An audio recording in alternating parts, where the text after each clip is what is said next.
नमस्ते विद्यार्थियों। Perfect education hub के द्वारा इस कोरोना महामारी के दौरान जो लॉकडाउन चल रहा है या जो अनलॉक की प्रक्रिया चल रही है, इसमें आप सभी के लिए जो ये ऑनलाइन क्लास का सिलसिला शुरू किया गया है, इसमें मैं जितेंद्र कुमार शर्मा आप सभी का बहुत बहुत स्वागत करता हूँ। ऑनलाइन क्लासेस के दौरान मेरे द्वारा ये जो सिलसिला शुरू किया गया है इसे परफेक्ट एजुकेशन हब के द्वारा, इसमें मेरे द्वारा मुख्य रूप से आप सभी को सामान्य ज्ञान का अध्ययन कार्य करवाया जाएगा, जिसमें मैं मुख्य रूप से 2 बिंदुओं को शामिल करूंगा। अर्थात इस ऑनलाइन क्लास में मेरे द्वारा मुख्य रूप से 2 प्रकार के जो आयाम है सामान्य अध्ययन में, उनका अध्ययन कार्य करवाया जाएगा, जिसमें नंबर 1 पे भारतीय राज व्यवस्था अर्थात इंडियन पॉलिटी, और नंबर 2 पे आता है इंडियन हिस्ट्री अर्थात भारत का संविधान। ये जो क्लासें होंगी मेरे द्वारा जो आपको पढ़ाया जाएगा, इसमें मुख्य रूप से आप चाहे कोई भी परीक्षा हो, प्रतियोगिता परीक्षा हो, कोई भी हो सकती है, जैसे दिल्ली पुलिस की हो सकती है, राजस्थान की कोई वैकेंसी आ सकती है, टीचर की वैकेंसी हो सकती है, एसएससी की परीक्षा हो सकती है, बैंक की परीक्षा हो सकती है, रेलवे की परीक्षा हो सकती है। उन सभी में ये जो राज व्यवस्था और जो भारतीय इतिहास की क्लासेस शुरू की जा रही है, ये आप सभी के लिए सभी परीक्षाओं में समान रूप से उपयोगी होगी। तो आप आराम से पढ़ने का प्रयास कीजिए।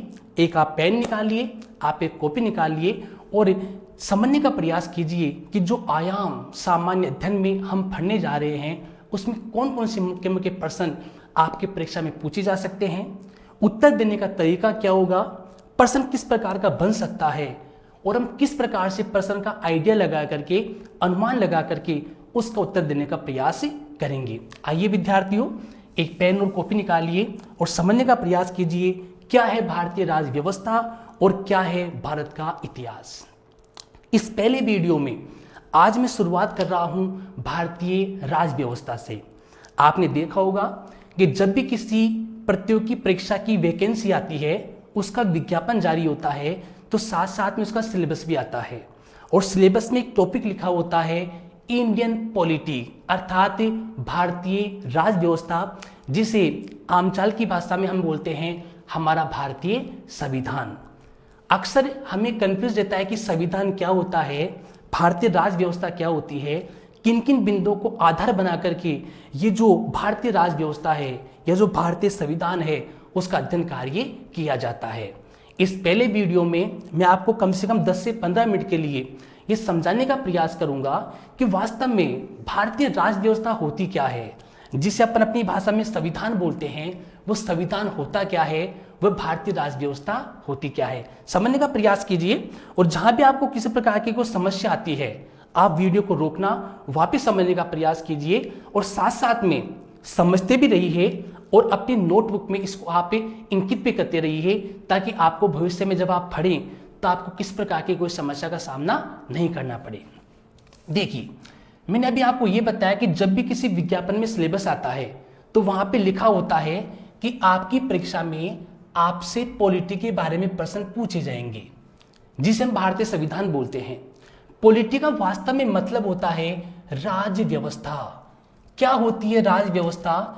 क्या इसी राज व्यवस्था को संविधान कहा जाता है या कुछ इसका और मतलब भी होता है? ये बात आज हम समझने का प्रयास करते हैं। देखिए विद्यार्थियों, संविधान एक ऐसा टॉपिक है जिसमें जो प्रश्न बनता है वो बड़ा डीपली प्रश्न बनता है।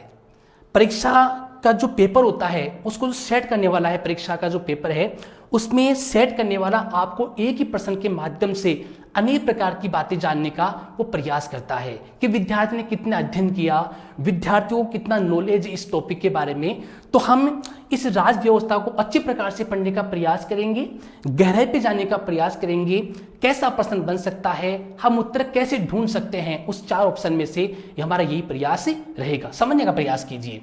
तो मैंने भी आपको यहाँ पे ये बताया कि जो आपका सिलेबस है उसमें जो पॉलिटी का टॉपिक आता है, जिसमें हम उसको राज व्यवस्था बोल सकते हैं। क्या होती है राज व्यवस्था? इस राज व्यवस्था को समझने से पहले या हम आज का वीडियो चालू करें उससे पहले आपको ये समझना बहुत जरूरी है कि वास्तव में राज व्यवस्था में किन किन आयामों को, किन किन चीजों को यहाँ पे शामिल किया गया है। समझिए आप यहाँ पे देखिए, हम यहाँ पे देखें, मैंने भी आपको ये बताया कि राज व्यवस्था ये जो राज व्यवस्था है जिसको अंग्रेजी में अपन पॉलिटी बोलते हैं, इस राज व्यवस्था को मुख्य रूप से अध्ययन करने की दृष्टि से दो भागों में बांटा जा सकता है। नंबर 1 पे आता है हमारा भारतीय संविधान, इसका पहला अपन भाग ये मान सकते हैं, और इसका जो दूसरा भाग है उसको कहा जाता है शासन प्रणाली। दो इसके अपन टुकड़े कर सकते हैं, पहले का नाम होता है संविधान और दूसरे का नाम होता है शासन प्रणाली। हालांकि ये जो टुकड़े हैं वो भारतीय संविधान में नहीं किए गए हैं। आप इसका मतलब ये मत निकाल लेना कि किसी अनुच्छेद में किसी भाग में इसका ऐसा उल्लेख किया गया है, ऐसा कुछ भी नहीं है। ये तो मेरे द्वारा विद्यार्थियों को अच्छी प्रकार से समझाने के लिए इसके दो टुकड़े किए जा रहे हैं, ताकि विद्यार्थी समझ सके कि वास्तव में संविधान क्या होता है और राज व्यवस्था क्या होती है। संविधान में राज व्यवस्था में किन किन आयामों को शामिल किया गया है और जो भारतीय संविधान है इस भारतीय संविधान में किन किन बिंदुओं को शामिल किया गया है।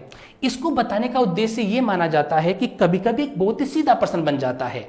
विद्यार्थी अक्सर क्या करते हैं कि सारी बातों को याद कर लेते हैं, लेकिन जो ऊपर की बातें होती है, जो बेसिक बातें होती है, उनको याद नहीं कर पाते हैं और वहीं पे हमारा उत्तर गलत हो जाता है। जैसे मान लीजिए आपसे एक प्रश्न पूछा गया कि देश का जो महान्यायवादी है उसको संविधान में कहां पे शामिल किया गया है, और आपके सामने ऑप्शन आते हैं कार्यपालिका में, नंबर 2 पे व्यवस्थापिका में, नंबर 3 पे न्यायपालिका में और नंबर 4 पे A+B दोनों में, अर्थात कार्यपालिका में भी शामिल किया जाता है और व्यवस्थापिका में भी शामिल किया जाता है। और ऐसी स्थिति में हमारे सामने बड़ी समस्या आती है, इसका उत्तर क्या हो सकता है। प्रश्न को वापस सुनिए।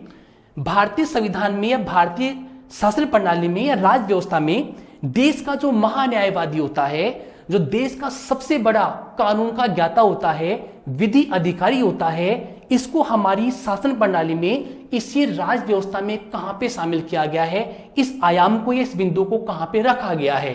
ऑप्शन है कार्यपालिका, व्यवस्थापिका, न्यायपालिका या फिर व्यवस्थापिका एवं कार्यपालिका दोनों में शामिल किया गया है। ऐसे प्रश्न बन जाते हैं और वहां पे बड़ी समस्या का सामना करना पड़ता है।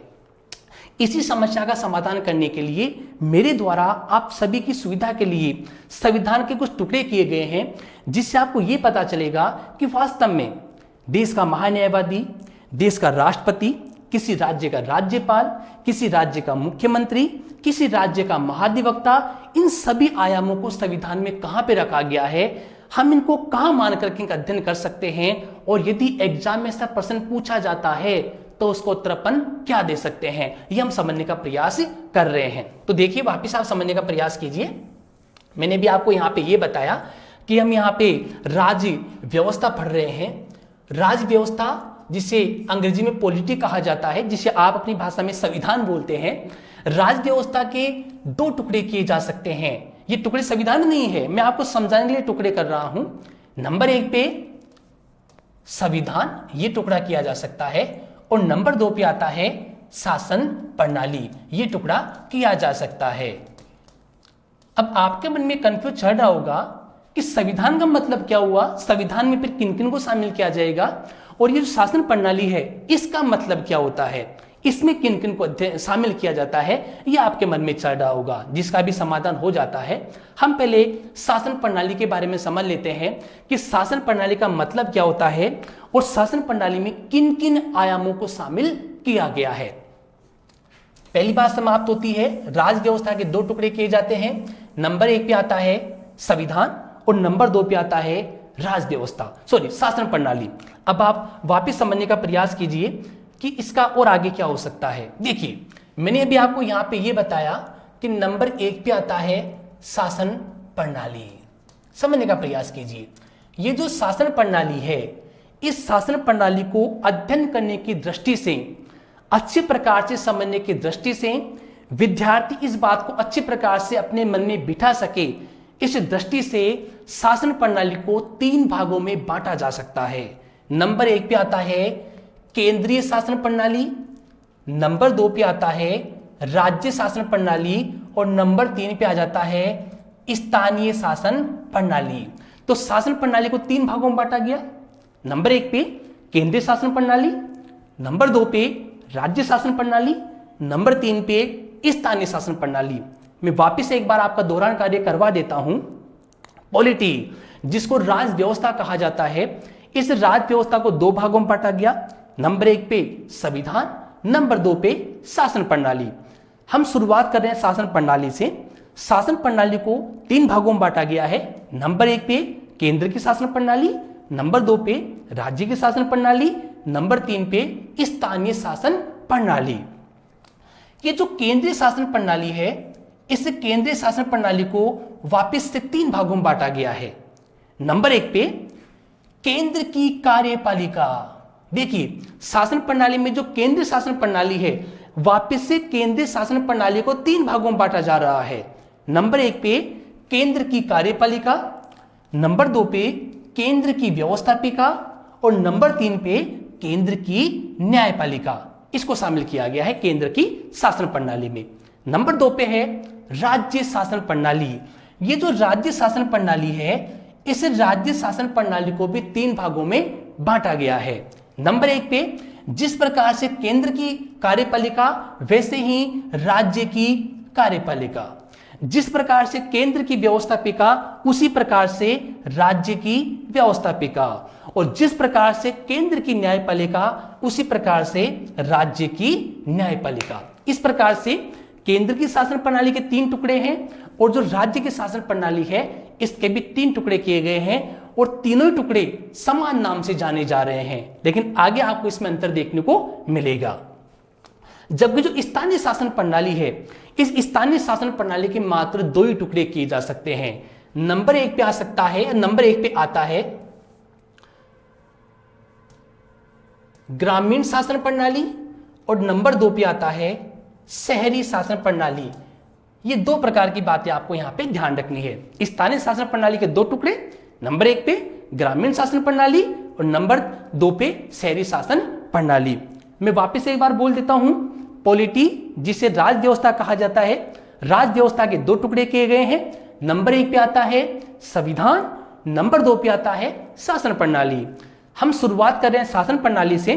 शासन प्रणाली के 3 टुकड़े किए गए हैं, केंद्रीय शासन प्रणाली, राज्य शासन प्रणाली, स्थानीय शासन प्रणाली।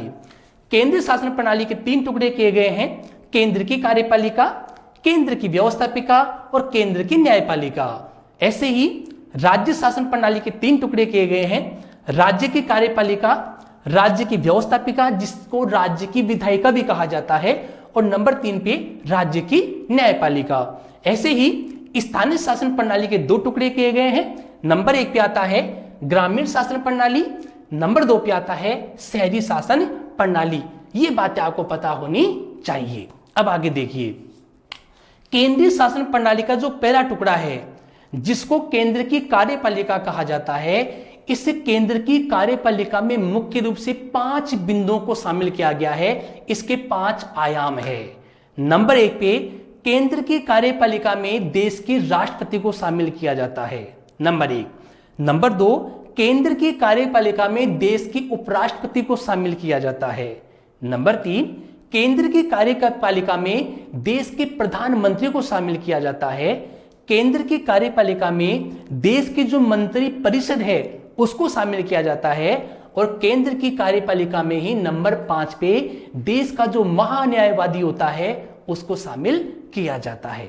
ठीक है, तो केंद्र की कार्यपालिका में केंद्र की कार्यपालिका में राष्ट्रपति, उपराष्ट्रपति, प्रधानमंत्री, देश की मंत्री परिषद और देश का महान्यायवादी, इनको शामिल किया जाता है। ठीक है, अब आते हैं केंद्र की व्यवस्थापिका में। देखिए, केंद्र की जो व्यवस्थापिका है, इसी का दूसरा नाम है भारतीय संसद, पार्लियामेंट ऑफ इंडिया। और जो भारतीय संसद है, इस भारतीय संसद के बारे में आपको 2 प्रकार की बातें ध्यान रखनी है। पहली बात तो ये कि हमारी जो भारतीय संसद है, जो दिल्ली में स्थित है, इस संसद के 2 सदन होते हैं। नंबर 1 पे होता है राज्यसभा और नंबर 2 पे होता है लोकसभा। हम उसका विस्तार से अध्ययन करेंगे। एक बात तो ये, और दूसरी बात आपको यहाँ पे ये भी ध्यान रखना है कि जो भारतीय संसद है, इसके मुख्य रूप से 3 अंग होते हैं। नंबर 1 पे राज्यसभा, नंबर 2 पे लोकसभा और नंबर 3 पे देश का राष्ट्रपति। और देश का जो राष्ट्रपति होता है, वो भारतीय संसद का सबसे मुख्य अंग माना जाता है। केंद्र की जो न्यायपालिका है, इस केंद्र की न्यायपालिका का मतलब ही होता है सुप्रीम कोर्ट, अर्थात सर्वोच्च न्यायालय, उच्चतम न्यायालय जो दिल्ली में स्थित है। हम इन सबके बारे में विस्तार से अध्ययन करने वाले हैं। तो मैंने आपसे अभी प्रश्न पूछा था शुरुआत में कि देश का जो महान्यायवादी है उसको कहां पे शामिल किया गया है, कार्यपालिका में, व्यवस्थापिका में कि न्यायपालिका में। यहां पे विद्यार्थी कंफ्यूज ऐसे होते हैं कि महान्यायवादी है, न्याय का महान वादी है, वक्ता है, अतः निश्चित रूप से न्यायपालिका में आता होगा, और विद्यार्थी ऐसा अपना उत्तर मान लेते हैं, ऐसा अपना उत्तर दे देते हैं, और वहां पे विद्यार्थी बड़ी गलती कर देते हैं। ऐसा नहीं है। देश का जो महान्यायवादी है, देश के महान्यायवादी को कार्यपालिका में शामिल किया गया है। ठीक है। राज्य की शासन प्रणाली, देखिए राज्य की शासन प्रणाली के 3 टुकड़े हैं केंद्र की शासन प्रणाली के समान। नंबर 1 पे राज्य की कार्यपालिका, नंबर 2 पे राज्य की व्यवस्थापिका, और नंबर 3 पे राज्य की न्यायपालिका। वापिस समझिए, केंद्र की कार्यपालिका के 5 टुकड़े थे, लेकिन राज्य की कार्यपालिका के मात्र 4 ही बिंदु हैं। इसमें 4 बिंदुओं को शामिल किया गया है। जैसे यहां पे राष्ट्रपति को शामिल किया गया था, यहां पे राज्यपाल को शामिल किया गया है, यहां पे उपराष्ट्रपति को शामिल किया गया था, लेकिन किसी भी राज्य में उपराज्यपाल का पद नहीं होता है, अतः इसको यहां पे शामिल नहीं किया जाएगा। तो राष्ट्रपति, यहां पे राज्यपाल, यहां पे उपराष्ट्रपति, यहां पे कोई भी नहीं है। नंबर 3 पे यहां पे थे देश के प्रधानमंत्री, तो यहां पे आ जाएंगे किसी राज्य के मुख्यमंत्री। यहां पे था केंद्र की मंत्री परिषद, तो यहां पे आ जाएगा राज्य की मंत्री परिषद। और यहां पे था देश का महान्यायवादी, लेकिन यहां पे आ जाएगा राज्य का महाधिवक्ता, जो किसी राज्य का कानून का सबसे बड़ा ज्ञाता माना जाता है। ठीक है। अब वापिस आप आइए केंद्र की व्यवस्थापिका। मैंने आपको यह बताया था केंद्र की व्यवस्थापिका का दूसरा नाम होता है संसद। उसी प्रकार से जो राज्य की व्यवस्थापिका है, इस राज्य की व्यवस्थापिका का दूसरा नाम होता है विधायिका या विधान मंडल। व्यवस्थापिका में जो संसद थी उसके 2 भाग थे, 2 सदन थे। नंबर 1 पे राज्यसभा, नंबर 2 पे लोकसभा। लेकिन इसी प्रकार से जो राज्य की विधायिका है उसके भी 2 भाग हो सकते हैं, 2 भाग होते ही हैं। नंबर 1 पे विधानसभा और नंबर 2 पे विधान परिषद, जिन जिन राज्यों में होती है। आपको इस बात का अच्छे प्रकार से पता होगा, भारत के जितने भी वर्तमान में राज्य हैं उन सभी राज्यों में द्विसदनीय विधानमंडल नहीं है। केवल कुछ ही राज्यों में द्विसदनीय विधानमंडल है। द्विसदनीय विधानमंडल का मतलब होता है विधानसभा तथा विधान परिषद। तो कुछ राज्यों में ही है विधान परिषद, जिनका जो विधानमंडल है उसको द्विसदनीय विधानमंडल कहा जाता है। राजस्थान की बात की जाए, वर्तमान समय में राजस्थान में मात्र 1 सदनीय विधानमंडल ही है, जिसको विधानसभा कहा जाता है, जो कि जयपुर में स्थित है। ठीक है। राज्य की न्यायपालिका, देखिए केंद्र की न्यायपालिका का मतलब था, उसका अर्थ था देश का सर्वोच्च न्यायालय जो दिल्ली में स्थित है, जबकि राज्य की न्यायपालिका का अर्थ होता है, मतलब होता है किसी राज्य का उच्च न्यायालय, हाई कोर्ट जो किसी राज्य में स्थित होता है उसको यहां पे शामिल किया जाता है। और साथ ही साथ में यहां पे उस उच्च न्यायालय के अधीन जो भी जिला न्यायालय आते हैं, जो भी सेशन कोर्ट्स आते हैं, उनको भी यहां पे शामिल कर लिया जाता है। ये बात आपको पता होनी चाहिए। और उसके बाद में आता है स्थानीय शासन प्रणाली, जिसके 2 टुकड़े किए गए थे। नंबर 1 पे ग्रामीण शासन प्रणाली और नंबर 2 पे शहरी शासन प्रणाली। ये जो ग्रामीण शासन प्रणाली है इसको अपन यहां पे 3 भागों में बांट सकते हैं। नंबर 1 पे ग्रामीण शासन प्रणाली के दौरान जो सबसे निम्न स्तर होता है उसको कहा जाता है किसी गांव की पंचायत, जिसे अपने यहाँ पे ग्राम पंचायत बोल सकते हैं। नंबर 1। नंबर 2, ग्राम पंचायत से जो ऊपर का आयाम होता है, ऊपर का जो स्तर होता है, उसको कहा जाता है पंचायत समिति। ये आपको पता होना चाहिए। और नंबर 3 पे पंचायत समिति से ऊपर का जो स्तर होता है उसको कहा जाता है जिला परिषद। ये 3 बातें आपको पता होना चाहिए। नंबर 1 पे ग्राम पंचायत, नंबर 2 पे पंचायत समिति और नंबर 3 पे जिला परिषद। ग्राम पंचायत का जो मुखिया होता है वो सरपंच कहलाता है, ये हम सभी जानते हैं। पंचायत समिति का जो मुखिया होता है वो प्रधान कहलाता है और जिला परिषद का जो मुखिया होता है वह जिला प्रमुख कहलाता है। इसी प्रकार से जो शहरी शासन प्रणाली है इसके भी 3 टुकड़े किए जा सकते हैं। नंबर 1 पे होता है नगर पालिका, जो सबसे छोटा स्तर होता है। देखिए यहां पे सबसे निम्न स्तर है ग्राम पंचायत, तो यहां से सबसे निम्न स्तर है नगर पालिका। यहां पे नंबर 2 पे है पंचायत समिति, तो यहां पे नंबर 2 पे है नगर परिषद। ग्राम पंचायत, नगर पालिका, पंचायत समिति, नगर परिषद। यहां पे सबसे जो ऊपर का स्तर है वो होता है जिला परिषद, तो यहां पे सबसे जो ऊपर का स्तर होता है उसको बोलते हैं नगर निगम। ये बातें आपको पता होनी चाहिए। और यदि किसी विद्यार्थी के द्वारा इन सभी बातों का विस्तार से अध्ययन कर लिया जाता है तो मेरे हिसाब से चाहे वो कोई सी भी परीक्षा दे उसका उत्तर गलत हो ही नहीं सकता है। और मेरा ये प्रयास रहेगा, आपका भी प्रयास होना चाहिए कि मैं सभी जो आपके सामने आयाम स्थापित है इनका बड़ी गहराई के साथ में अध्ययन करवाऊं और आप अच्छे प्रकार से समझ सकते। मेरा यही उद्देश्य रहेगा कि प्रत्येक जो आयाम है उसकी बड़ी गहराई के साथ में जाकर के उसमें कौन कौन से अनुच्छेद आते हैं, कौन से भाग आते हैं, क्या क्या परिभाषाएं आती है, सभी बातों का मैं विस्तार से अध्ययन करवाऊंगा ताकि आपको एक ही मंच पे, आपको एक ही स्थान पे संविधान या जो शासन प्रणाली है उसकी पूरी जानकारी प्राप्त हो जाए। ये मैंने आपको कुछ बताने का प्रयास किया है कि वास्तव में हमारे भारतीय संविधान में क्या क्या चीजें हैं, किसको कहां पे शामिल किया जाता है। अब इसके बाद में आज से हम अध्ययन करना चालू कर रहे हैं। अपनी पेंसिल निकालिए, अपनी कॉपी निकालिए, लिखना भी आप शुरू कीजिए, मेरे साथ साथ में समझने का प्रयास कीजिए, लिखने का प्रयास कीजिए। हमारा जो पहला टॉपिक होगा वो होगा कार्यपालिका। और कौन सी कार्यपालिका? राज्य की कार्यपालिका। हम पहले राज्य की कार्यपालिका पढ़ेंगे। राज्य की कार्यपालिका में राज्यपाल, मुख्यमंत्री, मंत्रिपरिषद और जो महाधिवक्ता है उसका अध्ययन करेंगे। उसके बाद में हम पढ़ेंगे राज्य की व्यवस्थापिका, जिसमें विधानमंडल अर्थात विधानसभा तथा विधान परिषद का अध्ययन किया जाएगा। और उसके बाद हम पढ़ेंगे राज्य की न्यायपालिका, जिसमें राज्य का जो उच्च न्यायालय है उसका अध्ययन किया जाएगा। बिल्कुल क्रम से अध्ययन करेंगे अपन, किसी प्रकार की कोई दिक्कत आपके सामने नहीं आने वाली है। इसका अध्ययन करने के बाद में हम अध्ययन करेंगे केंद्र की शासन प्रणाली का, जिसमें अध्ययन किया जाएगा केंद्र की कार्यपालिका का।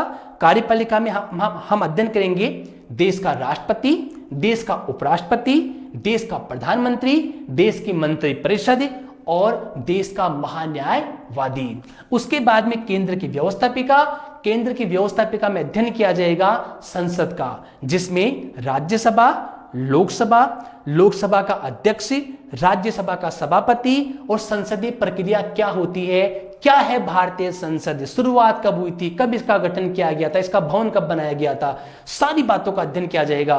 प्रश्नकाल क्या होता है, शून्यकाल क्या होता है, आधे घंटे की चर्चा क्या होती है, विश्वास प्रस्ताव क्या होता है, अविश्वास प्रस्ताव क्या होता है, हम इन सारी बातों का यहाँ पे अध्ययन करने वाले हैं। उसके बाद में अध्ययन किया जाएगा केंद्र की न्यायपालिका, और केंद्र की न्यायपालिका में अध्ययन किया जाएगा देश का सर्वोच्च न्यायालय जो दिल्ली में स्थित है। दिल्ली से पहले कहां था, कब स्थापना हुई थी, कितने न्यायाधीश हो सकते हैं, शुरुआत में कितने न्यायाधीश थे, वर्तमान में कितने न्यायाधीश हैं, इनकी नियुक्ति कौन करता है, इनका जो पदों का बढ़ाने और घटाने का कार्य है वो कौन करता है, इसका क्षेत्र अधिकार क्या है, इसका कार्य क्या है, इसकी शक्तियां क्या है, हम सारी बातों का अध्ययन करेंगे। और उसके बाद में अध्ययन किया जाएगा ये जो अपनी गांव की सरकार है और जो शहरों की सरकार है उसका अपन अध्ययन प्रारंभ करेंगे। अपनी पेन और कॉपी निकालिए और टॉपिक डालिए राज्य की कार्यपालिका। और राज्य की कार्यपालिका में आप सबसे पहले नंबर 1 पे डालेंगे गवर्नर अर्थात किसी राज्य का राज्यपाल। देखिए मैंने भी आपको यहां पे ये बताया कि हम यहां पे केंद्र की राज्य की जो कार्यपालिका है उसका अध्ययन करने जा रहे हैं। और राज्य की कार्यपालिका में नंबर 1 पे आता है राज्य का राज्यपाल, इसका अपने यहाँ पे अध्ययन करने जा रहे हैं। आप यहाँ पे एक बात समझने का प्रयास कीजिए, आप संविधान में जब भी किसी बिंदु का अध्ययन करते हैं, चाहे वो कोई सा भी टॉपिक हो, आपको 2 बातों की जानकारी होना बड़ी आवश्यक है। नंबर 1 कि जो बिंदु हम पढ़ रहे हैं वह बिंदु संविधान के कौन से भाग में स्थित है, अर्थात उसको संविधान के कौन से भाग में रखा गया है, नंबर 1। और नंबर 2 पे आपको यह भी पता होना चाहिए कि जिस बिंदु का हम यहां पे अध्ययन करने जा रहे हैं वह बिंदु संविधान के कौन से अनुच्छेदों में है। क्योंकि कभी कभी प्रश्न यह बन जाता है असत्य को छांटिए, सत्य को छांटिए। जैसे आ सकता है कार्यपालिका के बारे में कौन सा कथन असत्य है, कार्यपालिका के बारे में कौन सा कथन सत्य है। यहां पे 4 प्रकार के आपके सामने ऑप्शन आ सकते हैं और वहां पे ऑप्शन संविधान के अनुच्छेदों का भी आ सकता है, संविधान के भाग का भी आ सकता है। इन्हीं सब बातों को ध्यान में रखते हुए आपके लिए बड़ा अनिवार्य है कि आप जब भी किसी टॉपिक का अध्ययन करें तो आप पहले 2 बातों को भली भांति जान ले कि वह जो आयाम है, वह जो बिंदु है, उसको संविधान में कौन से भाग में तथा कौन से अनुच्छेद में शामिल किया गया है। देखिए, हम पढ़ रहे हैं राज्य की कार्यपालिका।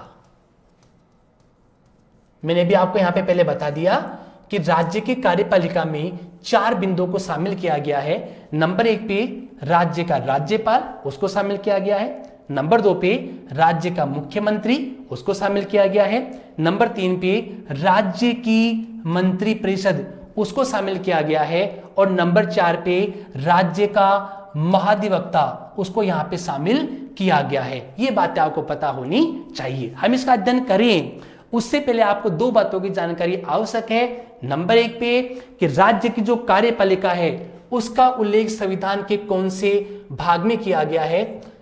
और दूसरी बात आपको यहां पे यह भी जानना जरूरी है कि राज्य की जो कार्यपालिका है जिसमें सारे आयाम शामिल है उसका उल्लेख संविधान के कौन से अनुच्छेदों में है, यह भी आपको जानना अति आवश्यक है। तो आपके सामने यहां पे 2 प्रकार की बातें आई। पहली बात, राज्य की जो कार्यपालिका है उसका उल्लेख संविधान के भाग 6 में है। और नंबर 2, राज्य की जो कार्यपालिका है उसका उल्लेख अनुच्छेद 153 से लेकर के 167 के मध्य इसका उल्लेख किया गया है। यह बात आपको पता होनी चाहिए। 2 बातें, संविधान में राज्य की जो कार्यपालिका है उसको भाग 6 में रखा गया है, जबकि राज्य की कार्यपालिकाओं को संविधान में अनुच्छेद 153 153 से लेकर के 167 167 के मध्य रखा गया है, जिसमें राज्यपाल को भी शामिल किया गया है, मुख्यमंत्री को भी शामिल किया गया है, मंत्री परिषद को भी शामिल किया गया है और राज्य का जो महाधिवक्ता है इसको भी यहां पे शामिल किया गया है। यह आपको पता होना चाहिए। राज्य की कार्यपालिका में 2 बातों का आपको पता चला। इसके बाद में आप आज टॉपिक डालेंगे राज्य की कार्यपालिका में राज्यपाल पद क्या होता है, राज्यपाल से संबंधित कौन कौन से अनुच्छेद हैं, राज्यपाल के बारे में जो विशेष बातें हैं, जो पूरी बातें हैं, हम सारी बातों की यहां पे जानकारी पढ़ने का प्रयास करेंगे कि राज्यपाल क्या होता है, राज्यपाल का पद क्या होता है, राज्यपाल के लिए बनने के लिए क्या क्या योग्यताएं होनी चाहिए, राज्यपाल की नियुक्ति कौन करता है, राज्यपाल को शपथ कौन दिलाता है, राज्यपाल का वेतन क्या होता है, वेतन का निर्धारण कौन करता है, राज्यपाल का कार्यकाल क्या होता है, राज्यपाल अपना इस्तीफा किसको देता है, राज्यपाल की शक्तियां क्या होती है, राज्यपाल के कार्य क्या होते हैं और राज्यपाल के कौन कौन से विशेषाधिकार होते हैं। हम इन सारी बातों को जानने का प्रयास करेंगे। तो अभी आप टॉपिक डालेंगे नंबर 1 पे राज्य का राज्यपाल, और समझिए राज्य के राज्यपाल के बारे में कि राज्य का राज्यपाल होता क्या है। हम राज्यपाल के बारे में किन किन बातों के बारे में जानेंगे, ये सारी बातें आप समझने का प्रयास कीजिए। 2 बातों का पता चला। राज्यपाल राज्य की कार्यपालिका में होता है, कार्यपालिका का उल्लेख संविधान के भाग 6 में है, अनुच्छेद 153 से लेकर के 167 के मध्य राज्य की कार्यपालिका का उल्लेख किया गया है, जिसमें नंबर 1 पे आता है गवर्नर, अर्थात किसी राज्य का राज्यपाल। समझिए, देखिए राज्यपाल के बारे में आपको सबसे जो पहला बिंदु यह समझना है जो सबसे इंपॉर्टेंट है।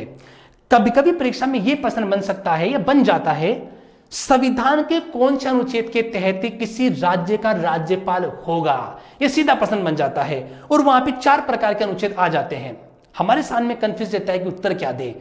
तो आपको इस बात का पता होना चाहिए कि राज्यपाल जो किसी राज्य का होता है, राज्य का राज्यपाल होता है, राज्य का मुखिया होता है, राज्य का प्रमुख होता है, उसको संविधान में कौन से अनुच्छेद में शामिल किया गया है। तो हमारा जो भारतीय संविधान है जो कि 1950 में लागू किया गया था मूल रूप से, उसमें एक अनुच्छेद जोड़ा गया था 153। समझने का प्रयास कीजिए आप अच्छे प्रकार से।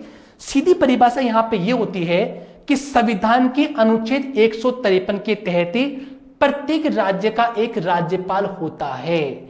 या हम यहां पे ये भी बोल सकते हैं कि जब हमारे भारतीय संविधान को लागू किया गया था तब ये व्यवस्था की गई थी कि अनुच्छेद 153 के तहत प्रत्येक राज्य का एक राज्यपाल होगा। ठीक है, इसका मतलब ये होता है कि वर्तमान में जितने राज्य होंगे उतने राज्यपाल होंगे, लेकिन आप देखते होंगे ऐसा नहीं हो रहा है। एक ही व्यक्ति को दो दो राज्यों का राज्यपाल बना दिया जाता है, कार्यभार दे दिया जाता है। एक ही राज्यपाल को तीन तीन चार चार राज्यों का कार्यभार दे दिया जाता है। ऐसा क्यों? ऐसा संविधान तो नहीं बोल रहा। संविधान तो ये बोल रहा है, जब ये मूल संविधान लागू किया गया था, कि इस अनुच्छेद के तहत प्रत्येक राज्य का एक राज्यपाल होगा। लेकिन नहीं, ऐसा वर्तमान में हो रहा है कि एक ही व्यक्ति दो या दो से अधिक राज्यों का राज्यपाल भी बनकर के रह सकता है। ऐसा क्यों? ऐसा इसलिए कि 1956 में हमारे भारतीय संविधान में संशोधन किया जाता है जिसकी संख्या थी 7वां संविधान संशोधन। और इसी 7वें संविधान संशोधन के तहत यह व्यवस्था की गई कि एक ही व्यक्ति, समझने का प्रयास कीजिए, एक ही व्यक्ति दो या दो से अधिक राज्यों का राज्यपाल बनकर के रह सकता है। कितनी अच्छी बात है। यहां पे 50 में यह व्यवस्था की गई थी कि प्रत्येक राज्य का एक राज्यपाल होगा, लेकिन 56 में यह व्यवस्था कर दी गई, 7वां संविधान अमेंडमेंट संशोधन किया गया जिसमें यह व्यवस्था की गई कि एक ही व्यक्ति दो या दो से अधिक राज्यों का राज्यपाल बनकर के रह सकता है। यह संविधान की परिभाषा है। मुझे आप एक बात बताइए, यहां पे यह लिखा हुआ कि एक ही व्यक्ति दो या दो से अधिक राज्यों का राज्यपाल बनकर के रह सकता है। एक व्यक्ति अधिकतम कितने राज्यों का राज्यपाल बनकर के रह सकता है? संविधान में क्या लिखा हुआ है? 11, 15, 20, 4। उत्तर क्या हो सकता है? संविधान में साफ साफ नहीं लिखा हुआ है। संविधान में साफ साफ यह लिखा हुआ है कि एक व्यक्ति दो या दो से अधिक का मतलब कितने भी राज्यों का राज्यपाल बनकर के रह सकता है। अभी वर्तमान में जो 28 राज्य हैं, 2020 की बात कर रहा हूं मैं, 28 के 28 राज्यों का एक ही व्यक्ति राज्यपाल बनकर के रह सकता है। हमारे भारतीय संविधान में कहीं पर भी ऐसा नहीं लिखा हुआ है कि एक व्यक्ति कितने अधिकतम राज्यों का राज्यपाल रह सकता है। तो इसका मतलब यह हुआ कि एक व्यक्ति अधिकतम कितने भी राज्यों का राज्यपाल बनकर के रह सकता है। यह बात आपको पता होनी चाहिए। तो दो प्रकार की बातों को पता चला। प्रश्न कैसे बनेगा वो भी आप समझिए। प्रश्न बन सकता है, राज्यपाल के बारे में कौन सा कथन गलत है? यह प्रश्न पूछा जा सकता है। नंबर 1 ऑप्शन समझिए, अनुच्छेद 153 के तहत प्रत्येक राज्य का एक राज्यपाल होगा। ऑप्शन नंबर 2, 1956 में 7वां संविधान संशोधन किया गया था। ऑप्शन नंबर 3, 7वें संविधान संशोधन के तहत यह व्यवस्था की गई थी एक व्यक्ति दो या दो से अधिक राज्यों का राज्यपाल बनकर के रह सकता है।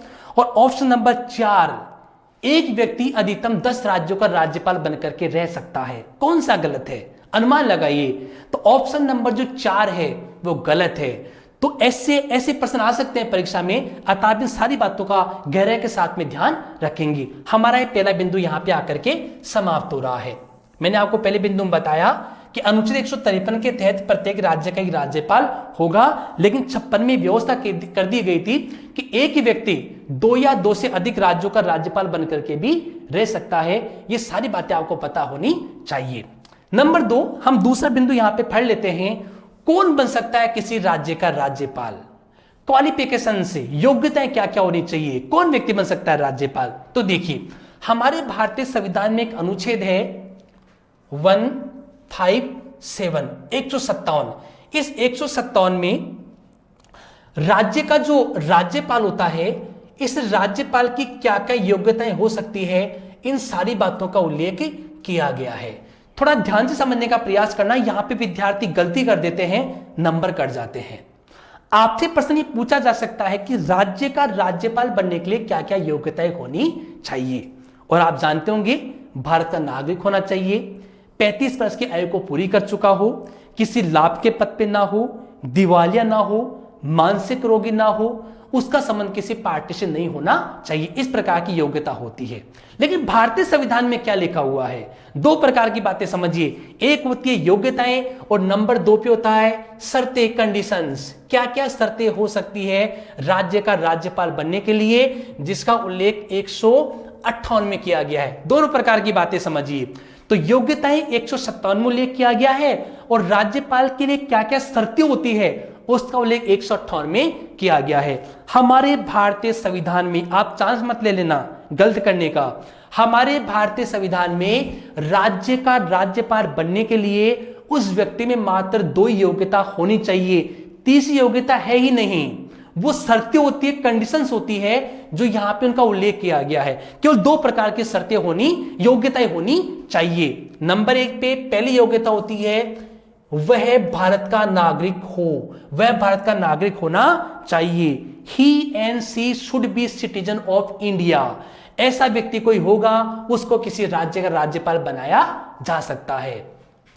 और नंबर 2 पे योग्यता होती है 35 वर्ष से, अर्थात न्यूनतम आयु 35 वर्ष हो।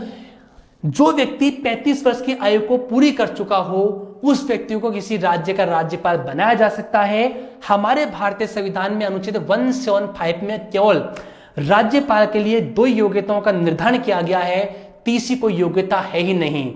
तो ऐसा कोई प्रश्न बनता है कितनी योग्यताएं हैं, आप उत्तर मात्र 2 ही देंगे, तीसरी योग्यता है ही नहीं। वो तो शर्तें होती हैं कि लाभ के पद पे ना हो, किसी पार्टी से संबंध नहीं होना चाहिए, ये शर्तों में आता है, कंडीशंस में आता है। जो क्वालिफिकेशंस है, जो योग्यताएं हैं, वहां पर मात्र 2 ही प्रकार की योग्यताएं हैं। नंबर 1 पे भारत का नागरिक होना चाहिए, नागरिक हो, और नंबर 2 पे 35 वर्ष की आयु को पूरी कर चुका हो, ऐसे व्यक्ति को किसी राज्य का राज्यपाल बनाया जा सकता है। अब देखिए, यदि मान लीजिए किसी व्यक्ति में अनुच्छेद 157 के अंतर्गत जो 2 प्रकार की योग्यताओं का निर्धारण किया गया है, वो 2 प्रकार की योग्यता मिल जाती है, 2 प्रकार की योग्यताएं पाई जाती है, तो राज्य का जो राज्यपाल होता है उसकी नियुक्ति कौन करेगा, अपॉइंटमेंट कौन करेगा राज्य के राज्यपाल का, ये बड़ी इंपॉर्टेंट यहां पे आपके सामने बात आ सकती है। तो हमारा जो भारतीय संविधान है उसमें एक अनुच्छेद है, अनुच्छेद 155, जिसमें राज्यपाल की नियुक्ति के संबंध में सारे की सारे बातें लिखी हुई है, पूरे के पूरे प्रावधान किए गए हैं कि राज्यपाल की नियुक्ति करता कौन है, क्या प्रक्रिया होती है, इन सारी बातों का आप यहाँ पे ध्यान रखेंगे। यहाँ पे आप 2 प्रकार की बातों का साथ साथ में ध्यान रखेंगे नियुक्ति के संबंध में। एक तो संवैधानिक, कि संविधान में क्या लिखा हुआ है राज्यपाल की नियुक्ति के बारे में, और नंबर 2 पे परंपरा, व्यवहार में क्या हो रहा है, कैसे राज्य के राज्यपाल की नियुक्ति की जाती है। तो संविधान में क्या लिखा हुआ है एक तो हम वो पढ़ेंगे, और वास्तव में वर्तमान में परंपरा क्या है, ये परंपरा संविधान में नहीं लिखी हुई है। यदि परंपरा का पालन किया जाता है तो अच्छी बात है, यदि परंपरा का पालन नहीं किया जाता है तो कोई दिक्कत वाली बात नहीं है। यदि परंपरा का पालन नहीं किया जाता है इसको कोर्ट में चैलेंज नहीं किया जा सकता है। तो अनुच्छेद 155 में नियुक्ति के प्रावधान है, क्या है नियुक्ति के बारे में समझने का प्रयास कीजिए।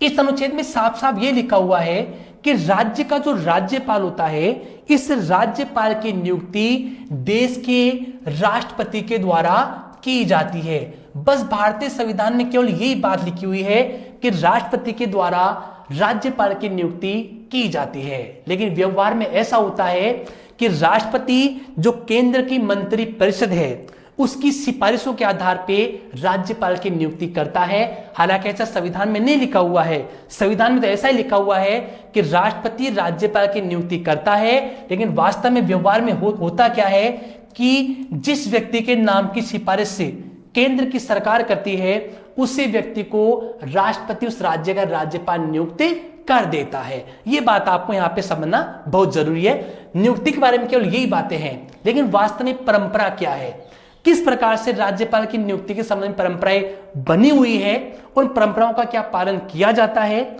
यदि परंपरा का पालन नहीं किया जाता तो क्या हो सकता है, ये सारी बातें आज आपको जानना जरूरी है। तो देखिए परंपराएं क्या है वो आप यहां पे समझने का प्रयास कीजिए। परंपरा यह मानी जाती है कि जब भी देश का राष्ट्रपति राज्यपाल की नियुक्ति करे तो उसको इस बात का पता रहना चाहिए, राष्ट्रपति अच्छी प्रकार से जान ले कि वह व्यक्ति जो किसी राज्य में राज्यपाल बनाया जा रहा है उस राज्य का निवासी नहीं होना चाहिए। अर्थात यह परंपरा है नंबर 1 पे कि जो व्यक्ति जिस राज्य का राज्यपाल बनाया जा रहा है वह व्यक्ति उसी राज्य का नागरिक या निवासी नहीं होना चाहिए। यह परंपरा है। यदि मान लीजिए इस परंपरा को तोड़ा भी जाता है कि राजस्थान में किसी व्यक्ति को राज्यपाल बनाया जा रहा है और जिस व्यक्ति को राज्यपाल बनाया जा रहा है वो राजस्थान का ही निवासी है, उसको राज्यपाल बनाया जा रहा है, तो कोई दिक्कत वाली बात नहीं है। ऐसे मामले को कोर्ट में चैलेंज नहीं किया जा सकता।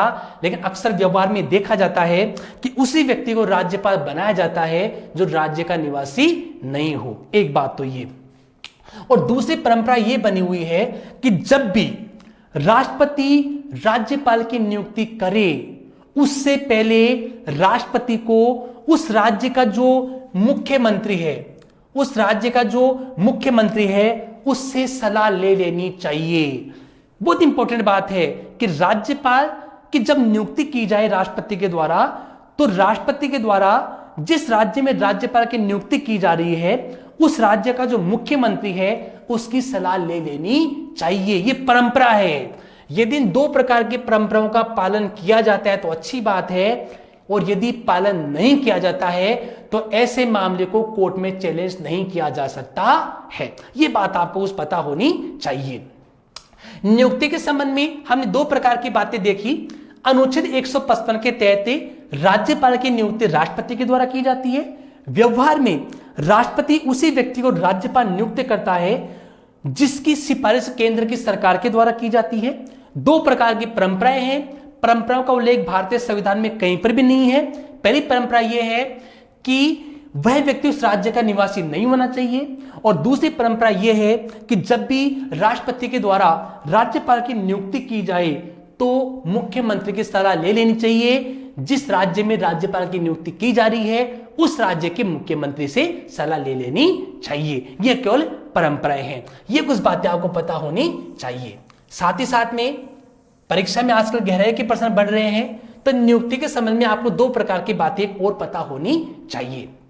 देखिए, मैंने भी आपको यहां पे ये बताया नियुक्ति के संबंध में कि राज्यपाल की नियुक्ति राष्ट्रपति के द्वारा की जाती है, जिसका उल्लेख अनुच्छेद 155 में किया गया है। व्यवहार में केंद्र की सरकार की सिफारिश के आधार पर राष्ट्रपति राज्यपाल की नियुक्ति करता है। दो प्रकार की परंपराएं हैं।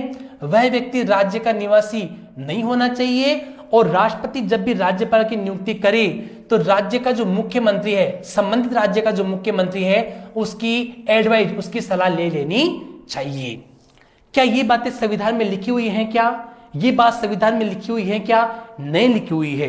केवल ये जो बात है वो संविधान में लिखी हुई है। इन बातों का उल्लेख भारतीय संविधान में नहीं है। आगे समझिए, राज्यपाल की नियुक्ति के संबंध में समय समय पे हमारी भारतीय सरकारों के द्वारा कुछ आयोग गठित किए गए थे, जिनसे ये पता करने का प्रयास किया गया था कि वास्तव में राज्यपाल की नियुक्ति कैसे हो सकती है। इसी क्रम में सबसे पहले नंबर 1 पे सबसे पहले 1983 में जब इंदिरा गांधी की भारत में सरकार थी, इंदिरा गांधी के द्वारा 1983 में केंद्र तथा राज्य के संबंधों का पता करने के लिए कि कैसे केंद्र और राज्य के संबंध होना चाहिए, इनका पता करने के लिए एक आयोग का गठन किया गया था 1983 में। उस आयोग का नाम था RS सरकारिया आयोग। इनका पूरा नाम था रणजीत सिंह सरकारिया आयोग। ये सर्वोच्च न्यायालय के न्यायाधीश थे। इनकी अध्यक्षता में एक आयोग का गठन किया जाता है, 1983 में किया जाता है, इंदिरा गांधी सरकार के द्वारा किया जाता है, जिसका नाम था RS सरकारिया आयोग। रणजीत सिंह सरकारिया इसके अध्यक्ष बनाए गए थे। ठीक है, 1983 में गठन किया गया था, और 1987 में इस आयोग के द्वारा अपनी रिपोर्ट दी जाती है, और रिपोर्ट में कुछ ये कहा जाता है सरकारी आयोग के द्वारा कि जब भी राज्यपाल की नियुक्ति की जाए तो राज्यपाल की नियुक्ति करने से पहले राष्ट्रपति का एक कर्तव्य बनता है कि राष्ट्रपति राज्य का जो मुख्यमंत्री है उससे सलाह ले ले। इसने ये कहा आयोग ने कि अनुच्छेद जो 155 है, जिसके तहत राज्य के राज्यपाल की नियुक्ति की जाती है, इसमें तत्काल प्रभाव से संशोधन किया जाना चाहिए, और ये ऐड किया जाना चाहिए कि जब भी राष्ट्रपति राज्यपाल की नियुक्ति करे तो वह मुख्यमंत्री की सलाह ले ले। 87 में रिपोर्ट आती है, सरकार के द्वारा रिपोर्ट को मान लिया जाता है लेकिन संविधान में संशोधन नहीं किया जाता है। रिपोर्ट को तो मान लिया जाता है लेकिन संविधान में संशोधन नहीं किया जाता है। इसी वजह से वर्तमान में यह मात्र परंपरा बनी हुई है कि मुख्यमंत्री की सलाह ले ली जाए। ऐसा संविधान में नहीं लिखा हुआ है क्योंकि इस समय इसको संविधान में ऐड नहीं किया गया था। यदि ऐड कर दिया जाता तो राष्ट्रपति मुख्यमंत्री की सलाह लेता, अनिवार्य रूप से लेता, लेकिन ऐड नहीं किया गया, अतः परंपरा बनी हुई है। आप समझ रहे हो कि ये बातें क्यों बताई जा रही है? इसलिए बताया जा रहा है कि कभी कभी परीक्षा में प्रश्न पूछ दिया जाता है कि जो सरकारिया आयोग है इसका संबंध किससे है। ऑप्शन 1 राष्ट्रपति की नियुक्ति से, ऑप्शन 2 राज्यपाल की नियुक्ति से, ऑप्शन 3 मुख्यमंत्री के निर्वाचन से, ऑप्शन 4 प्रधानमंत्री के निर्वाचन से। तो आपको इस बात का पता होना चाहिए कि जो सरकारिया आयोग है इसका संबंध है राज्यपाल की नियुक्ति से। इसने यह सिफारिश दी थी कि जब भी राष्ट्रपति राज्यपाल की नियुक्ति करे तो उसे मुख्यमंत्री की सलाह ले लेनी चाहिए। इस सलाह को मान लिया गया इस समय सरकार के द्वारा, लेकिन संविधान में कुछ भी नहीं लिखा गया, अतः वर्तमान में परंपराएं बनी हुई है। एक बात तो ये। दूसरी बात, एक आयोग और गठित किया गया था, उसके बारे में आपको जानना जरूरी है। देखिए, ये 2007 की बात है। 2007 में हमारे देश के जो प्रधानमंत्री थे उनका नाम था मनमोहन सिंह। मनमोहन सिंह की सरकार थी। मनमोहन सिंह सरकार के द्वारा केंद्र एवं राज्य के संबंधों का पता करने के लिए एक आयोग का गठन किया गया था। उस आयोग का नाम था एम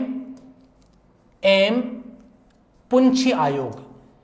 ये सर्वोच्च न्यायालय के मुख्य न्यायाधीश थे, सेवानिवृत्त मुख्य न्यायाधीश थे मदन मोहन पुंछी आयोग का गठन किया गया था 2007 में केंद्र व राज्यों के संबंधों का पता करने के लिए। ठीक है, 2007 में गठन किया गया और 2010 में इस आयोग के द्वारा अपनी रिपोर्ट दी जाती है और रिपोर्ट में यह कहा जाता है कि जिस प्रकार से वर्तमान में राज्यपाल की नियुक्ति हो रही है वो बिल्कुल गलत है। ऐसे राज्यपाल की नियुक्ति नहीं होनी चाहिए। तो फिर सरकार ने पूछा किस प्रकार से राज्यपाल की नियुक्ति होनी चाहिए, तो इन्होंने ये कहा कि जब भी राज्यपाल की नियुक्ति की जाए तो नियुक्ति करने से पहले एक कोलेजियम हो और उसी कोलेजियम की सिफारिशों को मानते हुए राष्ट्रपति के द्वारा राज्यपाल की नियुक्ति की जाए। इसने ये कहा। सरकार ने पूछा कि साहब ये कोलेजियम क्या होगा, इसका मतलब क्या होता है, तो इन्होंने कहा कोलेजियम का मतलब होता है एक परामर्श मंडल। ये इन्होंने कहा। सरकार ने पूछा ठीक है आपकी हम बात मान लेते हैं, ये जो कोलेजियम होगा, जो परामर्श मंडल होगा, इसमें कौन लोग होंगे, तो इन्होंने ये कहा इसमें मुख्य रूप से निम्न व्यक्तियों को शामिल किया जाना चाहिए। सरकार ने पूछा बताइए कौन कौन व्यक्ति होंगे, इसने कहा नंबर 1 पे देश का प्रधानमंत्री इसमें शामिल होना चाहिए। ठीक है, आगे बताइए। नंबर 2 पे देश का जो उपराष्ट्रपति है उसको यहां पे शामिल किया जाना चाहिए। ठीक है, नंबर 3 पे लोकसभा में जो विपक्ष का नेता है उसको इसमें शामिल किया जाना चाहिए। आगे बताइए। नंबर 4 पे लोकसभा का जो अध्यक्ष है उसको इसमें शामिल किया जाना चाहिए और साथ ही साथ में नंबर 5 पे देश का जो गृह मंत्री है उसको भी इसमें शामिल किया जाना चाहिए। इन्हीं 5 व्यक्तियों की सिफारिशों के आधार पे राष्ट्रपति के द्वारा राज्यपाल की नियुक्ति की जानी चाहिए। यह कोलेजियम होगा। सरकार ने पूछा कि ठीक है 5 व्यक्तियों को हम शामिल कर लेंगे, 5 में से मुखिया कौन बनाया जाएगा, तो आयोग ने यह कहा इसका मुखिया होगा देश का प्रधानमंत्री। इन 5 में से प्रधानमंत्री को मुखिया बनाया जाएगा और इनकी सिफारिशों के आधार पर ही राष्ट्रपति राज्यपाल की नियुक्ति करे। बस इसी बात को लेकर के इस आयोग के द्वारा जो सिफारिशें की गई थी इनको नकार दिया गया, इसको खारिज कर दिया गया, जिसका यह मतलब था कि प्रधानमंत्री तो मुखिया होगा, अच्छी बात है, ये भी अच्छी बात है, ये भी अच्छी बात है, ये भी अच्छी बात है, लेकिन यहां पे मामला आकर के अटक जाता है कि उपराष्ट्रपति का जो पद होता है वरीयता क्रम में वो प्रधानमंत्री से ऊपर का पद होता है, ऊपर का पद है, लेकिन वह व्यक्ति इसकी अध्यक्षता में कार्य नहीं करेगा। कैसे कर पाएगा? इसी बात को लेकर के इस आयोग के द्वारा जो सिफारिश की गई थी उनको नकार दिया जाता है और वर्तमान में किसी प्रकार का कोई कोलेजियम नहीं होता है। पूरा निचोड़ ये आता है कि वर्तमान समय में राज्यपाल की जो नियुक्ति की जाती है वो अनुच्छेद 155 के तहत ही राष्ट्रपति के द्वारा की जाती है और व्यवहार में राष्ट्रपति के ही द्वारा केंद्र सरकार की सिफारिशों को मानते हुए किसी व्यक्ति को राज्य का राज्यपाल बना दिया जाता है। प्रश्न क्या बनेगा वो भी समझिए। प्रश्न से यह पूछा जा सकता है, राज्य के राज्यपाल की नियुक्ति के संबंध में कौन सा कथन गलत है? ऑप्शन ए, राज्य के राज्यपाल की नियुक्ति अनुच्छेद 155 के तहत राष्ट्रपति के द्वारा की जाती है। ऑप्शन दो, राज्यपाल की नियुक्ति करने से पहले पता होना चाहिए, पता लगा लेना चाहिए राष्ट्रपति को कि वह व्यक्ति उस राज्य का निवासी नहीं हो।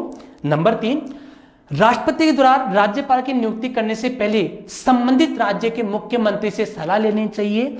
और ऑप्शन चार, 1983 का सरकारिया आयोग और 2007 का जो पुंछी आयोग है, इनका संबंध राज्यपाल की नियुक्ति से है।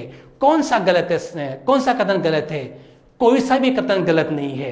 सारे के सारे जो कथन मैंने बोले वो सारे सही हैं, क्योंकि अनुच्छेद 155 के तहत राज्यपाल की नियुक्ति राष्ट्रपति करेगा, उस राज्य का निवासी नहीं होना चाहिए, मुख्यमंत्री की सलाह ले लेनी चाहिए, और जो सरकारी आयोग है और जो पुंछ आयोग है, इनका संबंध भी राज्य के राज्यपाल की नियुक्ति से ही माना जाता है। ये आज अपने पढ़ा राज्यपाल की नियुक्ति के बारे में। आगे हमने योग्यताएं देखी, नियुक्ति देखी, आगे अपन ये पढ़ेंगे राज्यपाल को शपथ कौन दिलाता है, राज्यपाल का वेतन क्या होता है, राज्यपाल का कार्यकाल क्या होता है, राज्यपाल के कार्य क्या होते हैं, राज्यपाल की शक्तियां क्या होती है और राज्यपाल के विशेषाधिकार क्या होते हैं। आज की क्लास में हम इतना ही रखेंगे। आपका बहुत बहुत धन्यवाद। अगला जो वीडियो है वो आप देखिए, पार्ट 2 कार्यपालिका का पार्ट 2 आप देखेंगे, जिसमें हम आगे इसके बिंदुओं का अध्ययन करेंगे। थैंक यू, धन्यवाद।